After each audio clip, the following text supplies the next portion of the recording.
Hey you guys, it's Molly. For those of you that don't know me, I am an abstract artist here in South Florida, working primarily in fluid art. For those that do know me, welcome back to my crazy channel. Tonight's piece is going to be an abstract piece though. I'm working on a 24 by 30 inch canvas. I'm still experimenting around with Amsterdam paints, Arteza paints. The Amsterdam are really creamy, and I had this really soft pink, and I had Prussian blue, so I thought that the contrast would go really well together. And then I'll do my balloon splashes, and I really enjoy working with that silver base that I did, so I'm gonna add a little bit of silver into this one.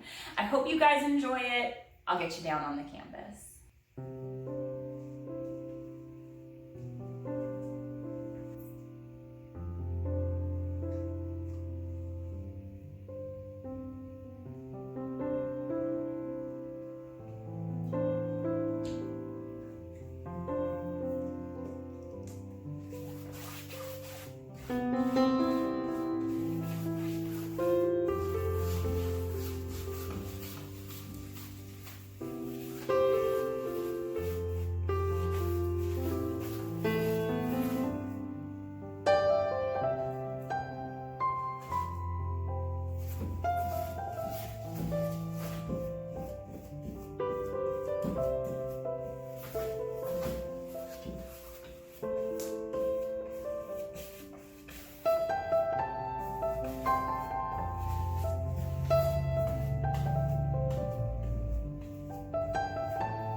Okay, you guys, I feel like this one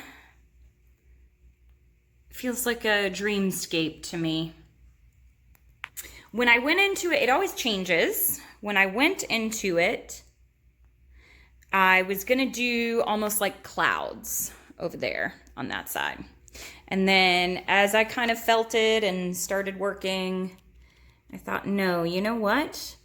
And I really felt like it needed some silver this time around, so that's why I did that. These are just acrylic Amsterdam paints. And then my paints for the balloon smashes are my pouring medium paints. And I found these nifty little bottles on Amazon, which are totally freaking cool. For the thin lines, you can't really tell a bunch of them, but for the thinner line work, because I needed more bottles. Yeah, love it. I'll see how it dries. All right, thank you guys for watching. See you in a bit. Okay, you guys, this is how it dried. Let me show you each little part of this. I love it. That's my favorite balloon smash right there out of all of them. And I love the fact that I added the silver, even though there wasn't really too much silver in the background itself. I love the kind of thinner silver lines that ended up there. The balloon smashes are just phenomenal on this one. If you want to get the striations that you see here, you want to do that just like that. Look at that. You want thicker paints here. Thinner paints will give you kind of balloon smashes that kind of look a little bit muddier. I think one of my blues maybe in there was a little bit thinner. But yeah, I love how every single one of these gives a totally different feel. This one is like fairyland to me, like dreams, what dreams may come. But anywho, thank you guys for watching. Happy painting. Bye.